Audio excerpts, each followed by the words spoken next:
Hello and welcome, I'm Thomas Porteus and you are watching The World Report. Let's take a look at the headlines this hour. Amid escalating tensions in Syria, Iranian Foreign Minister Abbas Araghchi meets Syrian President Assad. Araghchi assures support to the Syrian government and armed forces. The UK pledges £24 million aid for Gaza. Britain urges Israel to ensure unimpeded access of the aid.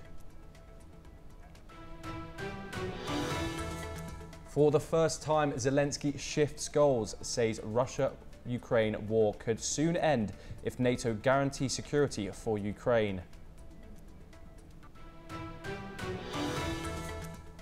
United States President Joe Biden pardons son Hunter Biden. Hunter was facing sentencing for 2 criminal cases despite previously ruling it out.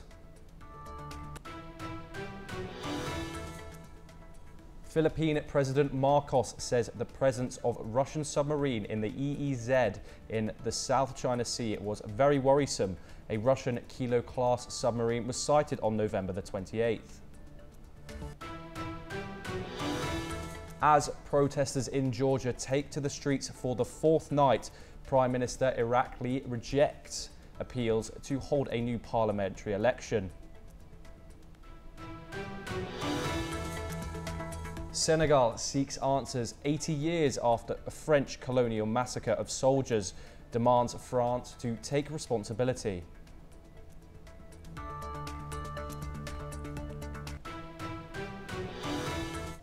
Amid the ongoing tensions in Syria, Iran's Foreign Minister Abbas Araghchi has met Syrian President Assad in Damascus. He's delivered a message of support for Syria's government and armed forces. Syrian rebel forces have started advancing into the Hama province after capturing the second city, Aleppo. Watch this report. Syrian rebel forces have taken control of half of the city of Aleppo, its airport, and nearby towns, and are now advancing in Hama. People are flocking to Sarakib and recently captured areas as rebels open major road in Idlib province. طفلي كان عمره 7 سنين عند خلفته أمه في سراغب. بعد 5 سنوات هلا عمره 12. بعد 5 سنوات رجعنا على بيتنا كأنه ولدانين جديد. كان مسيطر عليه النظام والإيراني والروسي. Meanwhile, Iran's Foreign Minister Abbas Araghchi has met the Syrian president while delivering the message of support for Syrian government and armed forces. On the other hand, China has also extended its support for Syria. 中方对叙利亚西北部的局势深表关切，支持叙利亚维护国家安全和稳定的努力。作为叙利亚的友好国家，中方愿为防止叙利亚的局势进一步恶化，做出积极努力。 The Syrian military and its ally Russia have launched fresh joint raids on areas under Islamist-led rebel control. The strikes have killed at least 11 civilians as per reports. The Kremlin even said on Monday that it continued to support Syrian President Bashar al-Assad. Damascus also relied on Hezbollah fighters to regain swaths of Syria lost to rebels early in the war, which began in 2011 when the government crushed protests. Before this offensive, HTS, led by al-Qaeda's former Syria branch, already controlled swaths of the Idlib region, the last major rebel bastion in the northwest. As per reports, the latest fighting has killed more than 412 people, mostly combatants but also including at least 61 civilians. Bureau Report, NewsX. Now let us take a look at some news updates from North America. US President-elect Donald Trump has named Massad Boulos as senior advisor on Middle Eastern affairs. The Lebanese-American businessman is the father-in-law of Trump's daughter Tiffany.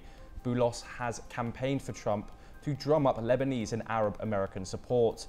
He also has powerful roots in both countries. His father and grandfather were both figures in Lebanese politics.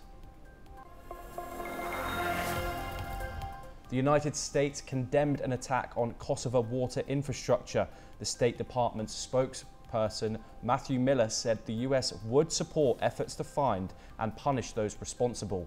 The explosion occurred on Friday. It damaged a canal which supplies water to cooling systems at 2 power plants. These generate most of Kosovo's electricity. Taiwan President Lai Ching-te had a 20-minute conversation with former US House Speaker Nancy Pelosi. The duo discussed China's military threats towards the island. This drew a fresh barrage of criticism from Beijing. Pelosi reiterated her support for Taiwan's participation in international organizations. The spokeswoman described the call between the longtime friends as warm and amicable.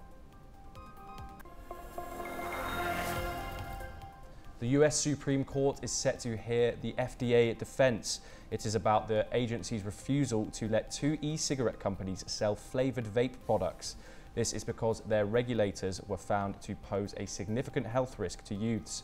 The FDA appealed after a lower court decided the agency failed to follow proper legal procedures. This was when it rejected the applications to sell these nicotine-containing products. 8 people died and 2 others have been wounded after a gunman opened fire on bystanders in Mexico. Local media reported that a paramedic was one of those killed in the shooting. The prosecutors in the cartel-ravaged Guanajuato said the shooting occurred in the town of Paso El Grande. The local media reported that a paramedic was one of those killed in the shooting. Video on social media showed men's bodies with apparent head wounds. They were scattered among motorcycles parked outside the stand. It's one of the biggest shopping weekends of the year. However, it could be a death knell for already hard-hit small businesses in Canada. It's been 2 weeks into a National Postal Service strike at Canada Post, and many businesses say they've suffered deep financial losses. This is because the customers have had to wait for their orders. Inventory sits in the warehouses across the country, and shipping costs have also increased.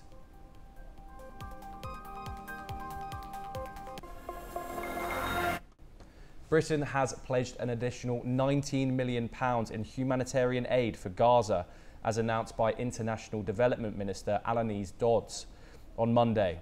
The funding comes amid a worsening crisis, with the UN Agency for Palestinian Refugees halting aid delivery through the key Kerem Shalom crossing after it became, in words, impossible to continue. Let us take a look at the report. احنا اليوم بنطالب من الإنروا والوكالة يا عم يسلمونا طحين ويخافوا الله. The UN Agency for Palestinian Refugees has halted the delivery of aid through the Kerem Abu Salem crossing between Israel and Gaza because of security concerns, its chief said, as widespread hunger and deadly Israeli bombardments continue. We are pausing the delivery of aid through Kerem Shalom, the main crossing point for humanitarian aid into Gaza. The road out of this crossing has not been safe for months. On 16th November, a large convoy of aid trucks was stolen by armed gangs, UNRWA head Filippi Lazzarini said in a post on X. Yesterday, we tried to bring in a few food trucks on the same route. They were all taken, he added, warning hunger was rapidly deepening in Gaza. Lazzarini listed how the humanitarian operation had become unnecessarily impossible due to the ongoing siege, hurdles from Israeli authorities, political decisions to restrict the amounts of aid, lack of safety on aid routes and targeting of local police.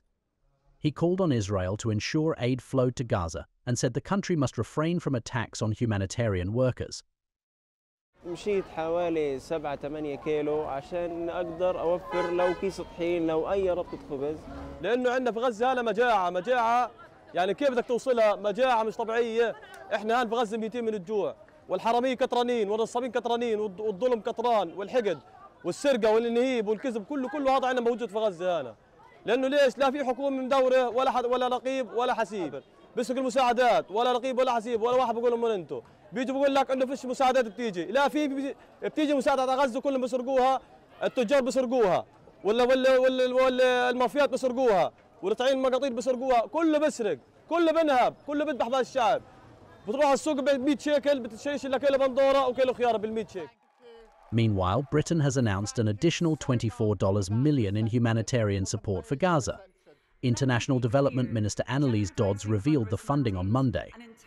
While leaving for a pivotal aid conference in Cairo, aimed at tackling the spiraling humanitarian disaster, Dodds called for Israel to give greater access, calling on Israel to immediately act to ensure unimpeded access to Gaza.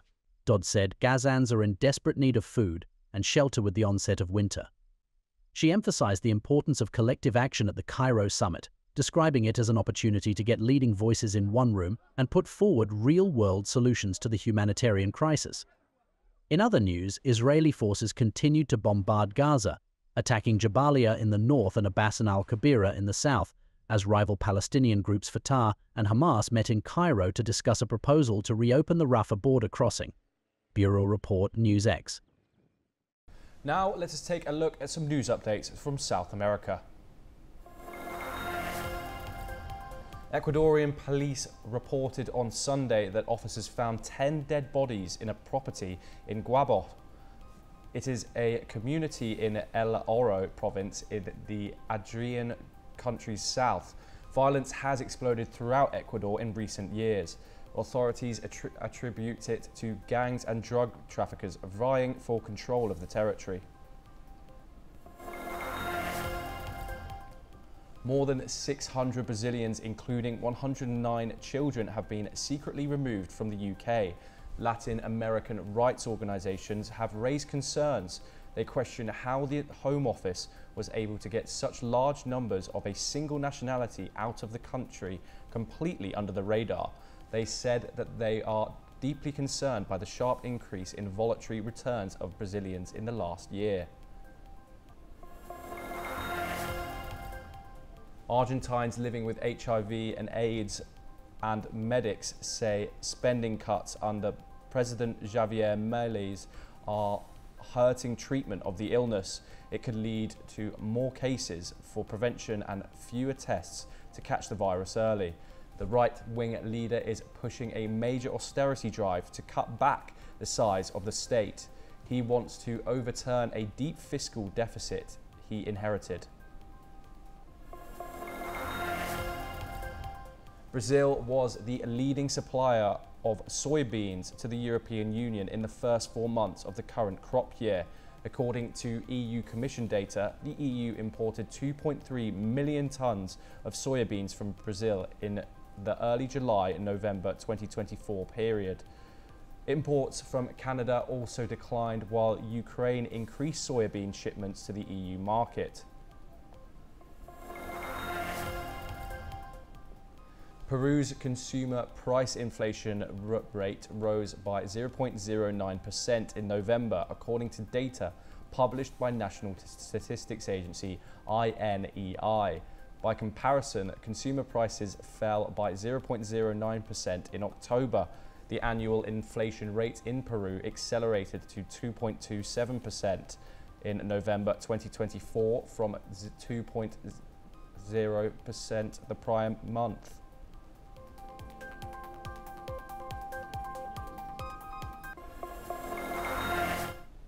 Ukrainian President Volodymyr Zelensky has stated that he would need a guarantee of security from NATO. He says yes to any dialogue with Russia. This comes at a time when German Chancellor has declared a new aid package for the nation, amounting to 650 million euros. Amid the diplomacy, violence continues as strikes have claimed 2 Ukrainian lives. Here is the full report. Ukrainian President Volodymyr Zelensky emphasized the urgent need for NATO security guarantees and advanced weaponry to bolster his country's defense before engaging in any dialogue with Russia. Zelensky's remarks came after meeting European Union leader Antonio Costa in Kiev, who visited on their first day in office to show support. We stand today for Ukraine, and we will stand for Ukraine as long as necessary and at whatever it takes. The Ukrainian president also urged support for NATO membership, highlighting its role in ending conflict and enabling diplomacy to reclaim occupied areas. During a joint press conference with Costa, he reiterated that securing NATO's protection and advanced military aid were prerequisites for enduring peace. В нашому порядку денному також робота щодо НАТО. Запрошення для України в НАТО необхідна річ для нашого виживання. Ми працюємо на всіх рівнях, щоб посилити позиції України та всієї євроатлантичної спільноти. Я вдячний кожній, хто нам допомагає. Meanwhile, tensions heightened as German Foreign Minister Annalena Baerbock accused China of arming Russia, worsening the war, and undermining global stability, criticizing Beijing for failing its UN responsibilities. Adding to the international dynamics, Germany's President Olaf Scholz visited Kyiv, pledging solidarity and €650 million in military aid by December.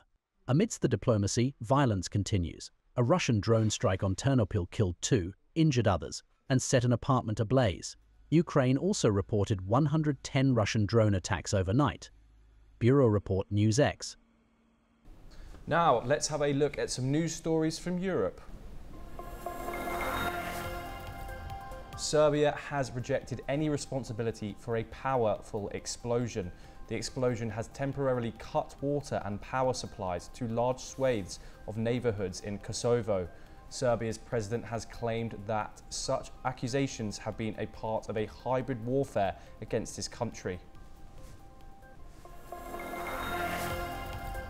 France's far-right National Rally leaders have said the government rejected their budget demands. This increases the chance of a no-confidence vote that could topple Prime Minister Michel Barnier. RN lawmaker Marine Le Pen said has been given Barnier until Monday to meet their demands or face a no-confidence motion. The revenues of Russia's top defense contractor outspaced those of their US and European counterparts last year. This is due to Russia increasing weapons production. The figures released today by the Stockholm International Peace Research Institute in its annual report have raised questions. These figures highlight concerns about the West's ability to supply Ukraine with the weapons it needs to defeat Russia's invasion. German Chancellor Olaf Scholz has arrived in Kyiv for an unannounced visit, marking his first trip to Ukraine since the early months of the full-scale war in the summer of 2022. He arrived at Kyiv's central station early on Monday. Later in the day, he is due to meet President Volodymyr Zelensky. He has announced a military aid package to Ukraine worth $710 million, which will be delivered in December. Swedish prosecutors have charged 3 individuals with preparation for a terrorist crime linked to the Islamic State. The Swedish prosecution authority stated that the 3, along with 1 more person, have been charged with being members of a terrorist organization. The suspected crimes occurred between September 2023 and March 2024. An Arctic blast has sent temperatures as low as -12 degrees Celsius in parts of the UK this week after an unseasonably mild weekend. The hillier parts of Scotland have been braced for the coldest weather. Forecasters have expected the widespread sub-zero conditions in rural areas on Monday and Tuesday. The wintry start to December has followed a weekend when parts of the southwest of England enjoyed temperatures as high as 16 degrees on Sunday.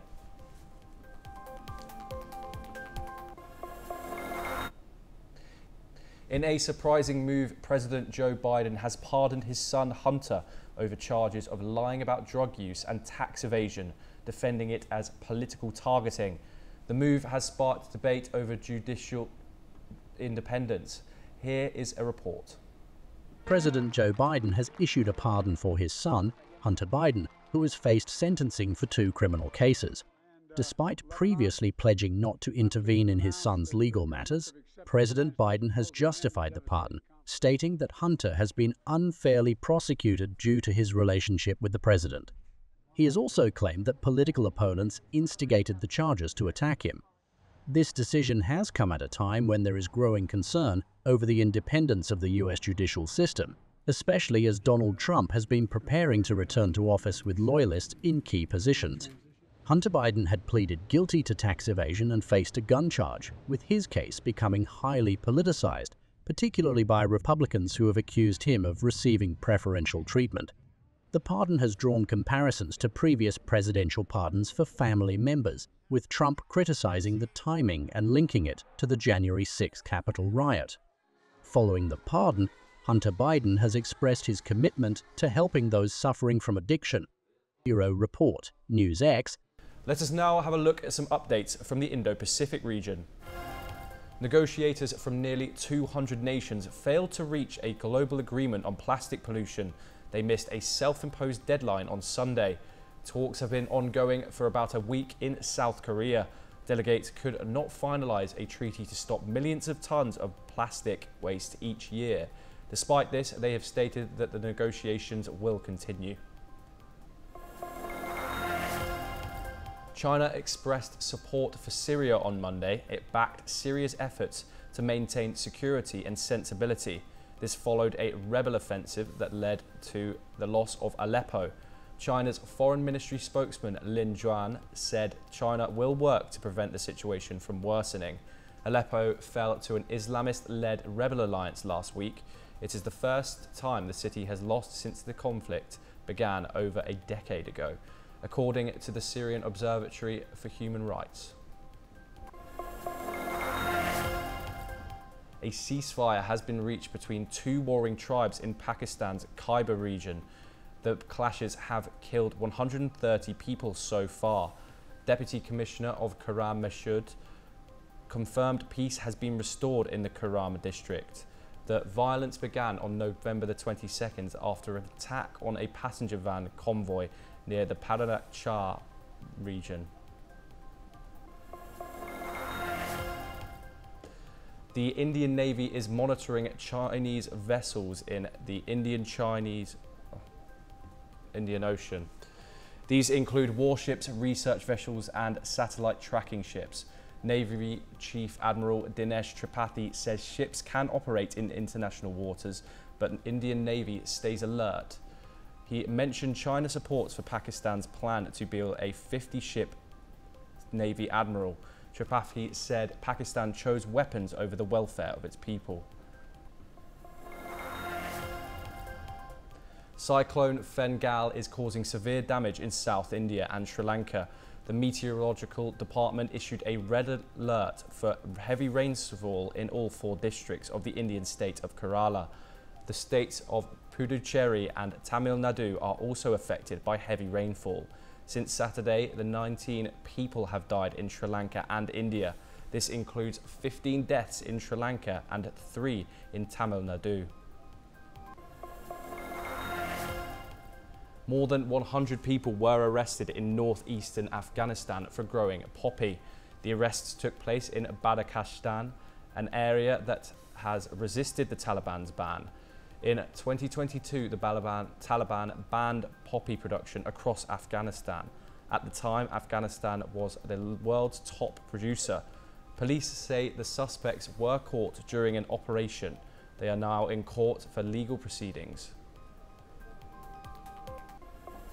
Philippine President Ferdinand Marcos on Monday described the presence of a Russian attack submarine off the country's coast as very worrisome. A Russian Kilo-class submarine was sighted miles off the western province of Occidental Mindoro on November the 28th. Russia's embassy in Manila and the Philippines Foreign Ministry did not respond to it immediately. Here is a report. The Philippine military said that the UFO 490 submarine was spotted 148 kilometers west of Cape Calavite on Thursday. President Ferdinand Marcos Jr. said that the presence of a Russian attack submarine in the Philippines' exclusive economic zone in the South China Sea was very worrisome. Marcos told the reporter that it's very concerning. Any intrusion into the West Philippine Sea of our baselines is very worrisome. Navy spokesperson Roy Vincent Trinidad said in a statement that a Russian Kilo-class submarine was sighted 80 nautical miles off the western province of Occidental Mindoro on November 28. Philippine Navy frigate Jose Rizal established radio contact with the Russian submarine, which confirmed its identity as UFO 490 and its intent. The Russian vessel stated it was awaiting improved weather conditions before proceeding to Vladivostok, Russia. Philippine naval forces escorted the submarine to ensure compliance with maritime regulations. Russia's submarines are considered some of the quietest submarines and have been constantly refined since the 1980s. Russia's embassy in Manila could not immediately be reached for comment. China and Russia declared a no-limits partnership when Russian President Vladimir Putin visited Beijing in 2022. Tensions between Manila, a US treaty ally, and Beijing have escalated over the past year due to overlapping claims in the South China Sea. A 2016 arbitral tribunal ruled China's historical claims to the disputed waterway had no basis. a decision Beijing rejects. Bureau Report, NewsX. That is all we have time for. We will be back with more news updates from across the world.